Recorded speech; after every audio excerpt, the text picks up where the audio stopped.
On a vibré face au Rennais de 0-2 à 2-2. On n'a rien lâché, l'équipe s'est accrochée. El Arabi, il est rentré et à la dernière seconde, il a marqué, nous a redonné toute notre fierté. À terre les Rennais, on les a jamais retrouvés. On a vibré, merci les Nantais pour cette soirée. On a vibré de 0-2 et à 2-2. El Arabi à la dernière seconde nous a sauvés, nous a rendu toute notre fierté. Bon, l'intro est terminée, évidemment, c'est ce petit coup de magie voilà, que j'ai envie de te faire partager en ce dimanche matin. Salut la team, c'est Romu, j'espère que tu vas bien.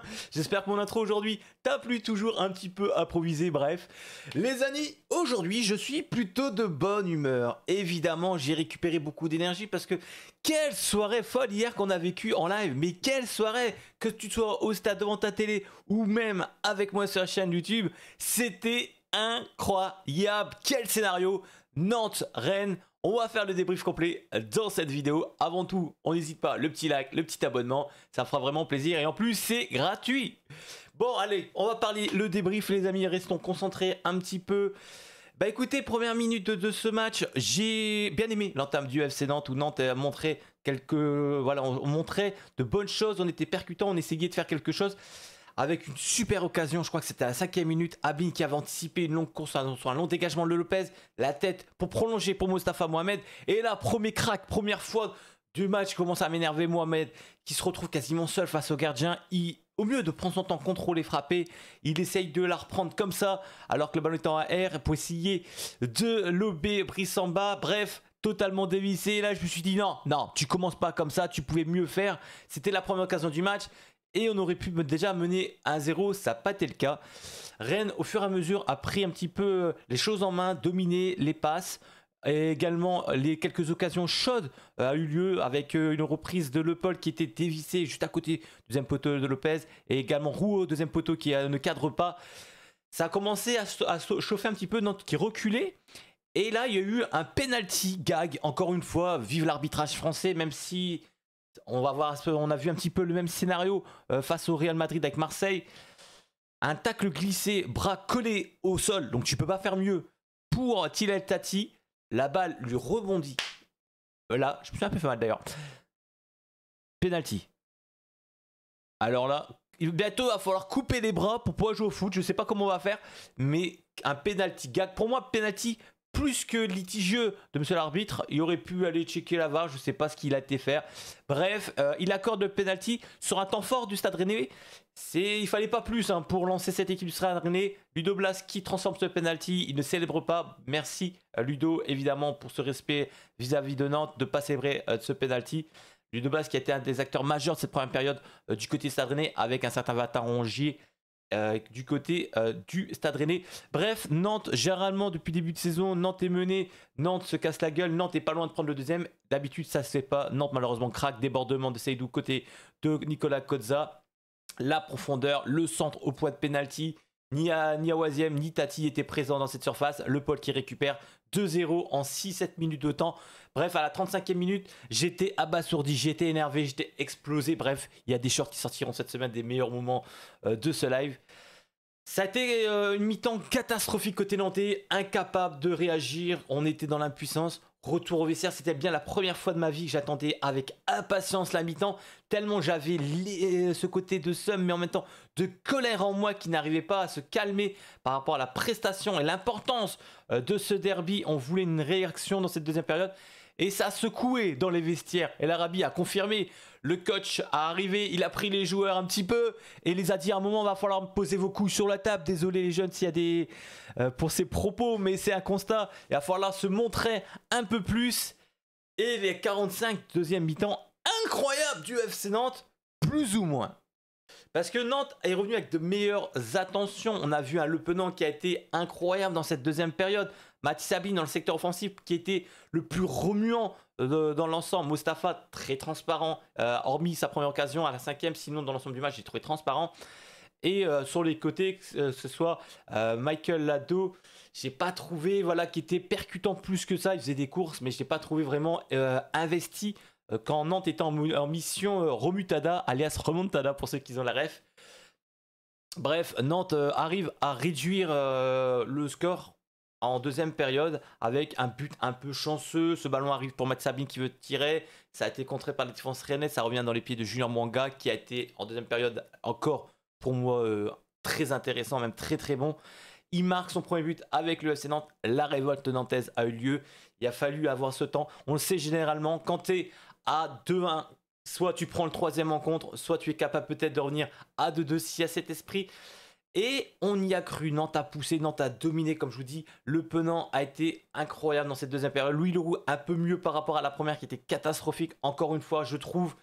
Bref, Nantes a montré des choses. Il y a eu des changements aussi côté nantais pour apporter de la fraîcheur. Je pense à Camara qui a fait une plutôt bonne rentrée quand même dans l'ensemble par rapport à la semaine dernière. J'ai trouvé un peu plus intéressant dans l'entrejeu. Et la rentrée évidemment d'El Arabi. On en parle dans quelques minutes, mais je pense que tu as la référence.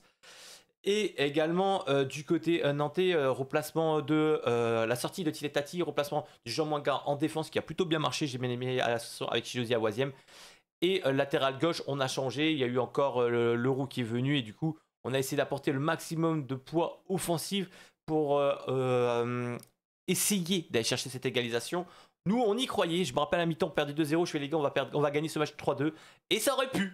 Je pense qu'on aurait pu le faire. On a fait 2-2. C'est ce qui compte avant tout, les amis. Yassine Benat qui est rentré aussi entre deux, qui a fait une très bonne rentrée, j'ai trouvé.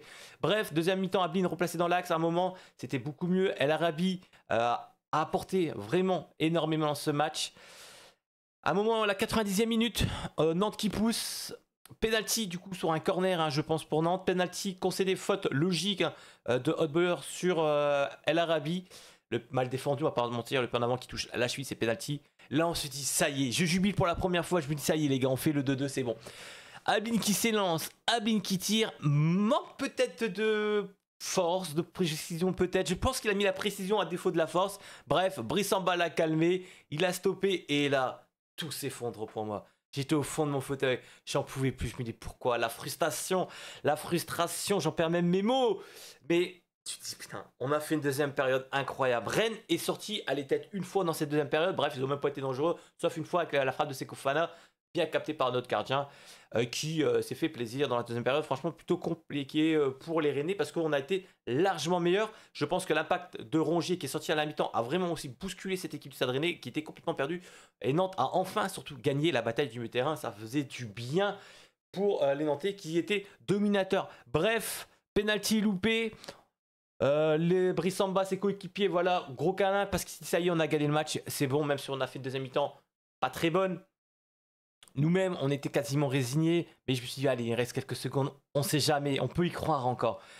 Coup franc sur une faute à René, coup franc tiré au milieu de terrain par Anthony Lopez, tout le monde dans la boîte, la tête de Chidozi à Oisième pour le mettre dans la surface. Il y a un geste bizarre de Bauer, d'ailleurs, il met une main en passant, ça aurait pu être un penalty.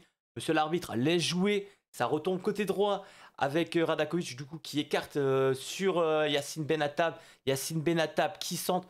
Il y a une petite, je sais pas, un petit geste technique, je sais pas, d'Ablin, en tout cas une petite diversion, j'ai la pression.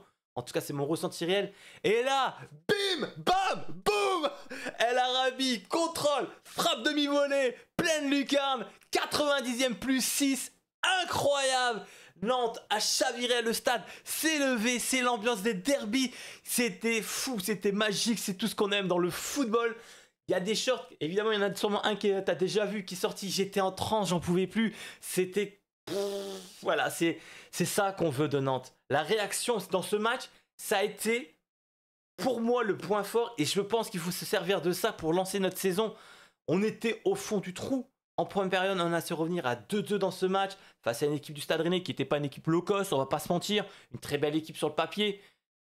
Et Nantes a réussi à sonner la révolte. Junior Mwanga qui m'a encore une fois impressionné. Bref, ces Canaries ont du cœur et l'ont montré dans cette deuxième période où nous, on a encore des images et des souvenirs où on disait bah Nantes jamais arrivera parce qu'on a ces symptômes de l'année dernière, etc., des dernières saisons que on pourrait pas. Et là, tu sentais la frustration encore, un peu comme face à Strasbourg. Tu dis on méritait mieux. Et là, quel bonheur. quel bonheur. On fait 2-2 contre le Stade Rennais. Et pour nous, Nantais, on a cette sensation d'avoir gagné ce match. Tellement la deuxième période était riche en qualité. Et il y a des enseignements aussi à tirer. On disait peut-être la fin de Luis Castro. Eh bien, Luis Castro a montré qu'il savait secouer ses troupes. Et je pense que c'est ce qu'il nous faut également dans notre club. Il faut des entraîneurs capables de tirer un petit peu les maillots, mettre quelques baffes entre guillemets, et montrer aussi aux joueurs qu'ils sont capables de faire des choses. L'équipe est jeune, l'équipe a du talent, et ils l'ont montré qu'ils étaient capables de s'arracher. Bref, je suis trop content de ce match nul. Je pense que limite tu gagnais. Tu laissé quelques minutes encore en plus, on aurait même plus gagné peut-être le match, tellement que Rennes était aux abois en fin de match, il n'arrivait même plus à rien faire, il voyait des canaris partout, bref. Nantes, félicitations. Top et flop, évidemment, les amis, les tops pour moi dans cette rencontre, c'était honnêtement pas si compliqué que ça. En 1, évidemment, je vais mettre El Arabi, notre sauveur, qui nous a fait du bien, et à chaque entrée, je trouve qu'il apporte vraiment quelque chose. Je voudrais voir un peu plus. J'espère que Luis Castro va laisser au moins une demi-heure sur le terrain, ou limite une mi-temps sur 2. Bref, surtout que Mohamed, je trouve qu'il chute un petit peu en ce moment. Bref, El Arabi, pour moi, il doit jouer davantage du côté du FC Nantes. Il a une finition incroyable et ça fait du bien.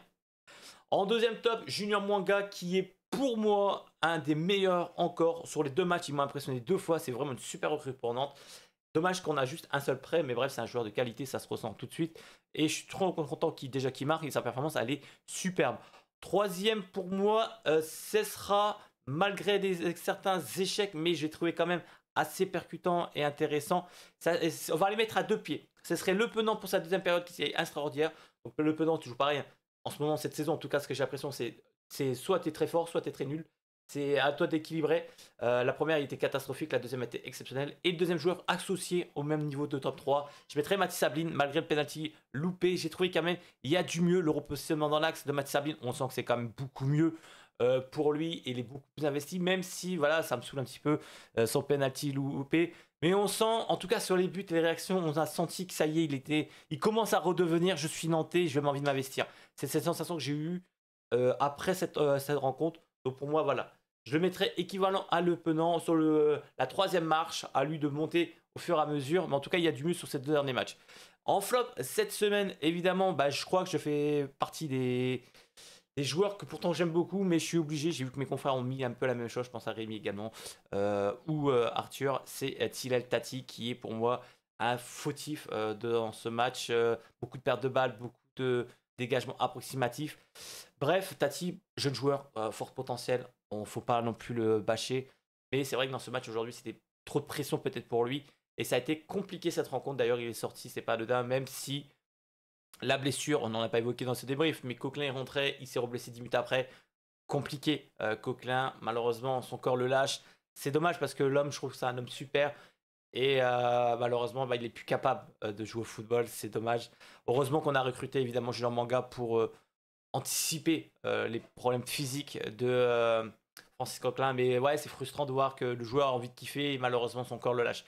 Bref, pour revenir du coup à mes flops, évidemment Thilel Tati en 1, en 2, Kodza, parce que toutes les actions de Rennes sont passées de ce côté-là, parce que Kodza, pour moi, malgré tout, ça reste très faible dans l'ensemble de l'effectif, il faut en mettre. Et le 3e, ce serait Mostafa Mohamed, qui est, sur les 2 derniers matchs, je trouve, malheureusement, en chute libre. Hein. Il est retourné un peu dans ses travers. Il n'arrive plus à trop à peser comme il a pesé sur le début de championnat et surtout en match amicaux. Je trouve qu'il a baissé d'intensité et je ne serais pas étonné de le voir sur le banc dès le prochain match. Pourquoi pas pour El Arabi titulaire ou Mathis Sabine dans l'axe et on essaie de combiner, je sais pas trop, mais il y a moyen peut-être quelque chose de combiner Abine et El Arabi, je pense que ça peut être cool, au moins une mi-temps. Bref, voilà un petit peu les tops et flops. Dites-moi un peu vos tops, vos flops par votre ressenti sur ce match, évidemment par commentaire. Dernier message, l'objectif de la semaine c'était passer les 700 abonnés, c'était mon objectif les amis, on l'a plus que dépassé, on est à 728, ça me fait vraiment plaisir. Tu sais que tu peux soutenir la chaîne gratuitement, tu n'es pas obligé de financer pour me rendre heureux. Le petit like, tu peux le faire, c'est gratuit. Le petit follow. Et également sur ceux qui sont mobiles, sur téléphone, vous avez, quand vous avez mes vidéos par exemple, où il y a marqué commentaire juste à côté, si vous slidez avec vos doigts, vous avez la possibilité de booster des vidéos. Juste cliquez hop, pour booster, c'est des points que YouTube vous offre pour aider les petits créateurs. Donc ceux qui ont envie de le faire, ça me permet à mes vidéos de mettre un peu plus dans l'algorithme et nous faire progresser. Donc si tu vois sa formation que tu as envie d'aider la chaîne, tu sais que tu peux le faire 3 fois dans la semaine, c'est totalement gratuit et tu peux choisir évidemment le créateur que tu as envie de suivre. Voilà les amis, je pense qu'on a fait le bilan. J'espère que mon intro musicale vous a plu. J'ai envie d'apporter un peu plus de peps. Cette semaine, évidemment, va s'écouler. Dès lundi, on va reprendre le RIP. Vous allez avoir des shorts, évidemment, toute la semaine, des meilleurs moments. Colère, joie, parce qu'on en a eu, et quand même, mine de rien, hier, j'étais un peu à bout. Bref, tu verras les meilleurs moments pour ceux qui n'ont pas vu ça en live. Ils arriveront en short. Évidemment, je vous donne rendez-vous dès samedi, 19h, pour le match face au Toulouse. Du coup, à l'extérieur, on espère que Nantes essaiera, pourquoi pas, de gagner 3 points. Ce serait génial. En tout cas, merci beaucoup pour le soutien. Go cette semaine. N'hésitons pas. On est, allez, 70, même pas 70 abonnés, des 800. Si tu connais des personnes qui est supporters du FC Nantes, partage la chaîne à tes amis, demande-leur de s'abonner. Ça leur permettra évidemment de suivre le FC Nantes, mais surtout, ça nous permettra également à nous de tous se retrouver. Moi, ça me fait vraiment plaisir, les amis, de créer du contenu, que ce soit sur Romu Foot ou Romu Geek pour la Carrière Manager. Je prends beaucoup de plaisir et ça se ressent. Merci à tous pour ces émotions. Merci le FC Nantes pour ce match hier qui m'a fait du bien, mais à un point, vous l'imaginez pas, je me sens libéré, délivré. Bref, ce n'est qu'un match nul, mais on a vu enfin quelque chose qu'on s'attendait du côté de Nantes, de l'émotion. Merci énormément également à mes modérateurs qui sont présents dans mes lives pour gérer de temps en temps les pipi caca. Mais en tout cas, merci du taf que vous faites. Merci à tous ceux qui participent, que ce soit financièrement à la chaîne ou grâce à vos soutiens Point de Boost et également les petits likes. C'est génial. Évidemment. Oublie pas, tu commentes cette vidéo. Ça fera vraiment plaisir. Plus tu commentes, plus tu interagis avec moi, plus la chaîne mettra en avant notre chaîne de supporters du FC Nantes. Et ça, je pense qu'on en est capable de faire une grosse chaîne objectif avant décembre, les 1K. Ce serait génial. Maintenant, je compte sur vous. Moi, je suis là. Je ne vous lâche pas et je prends beaucoup de plaisir à être avec le FC Nantes, à vous suivre, à discuter avec vous. Bref, merci à tous et bon dimanche. C'était Romu. Ciao, ciao.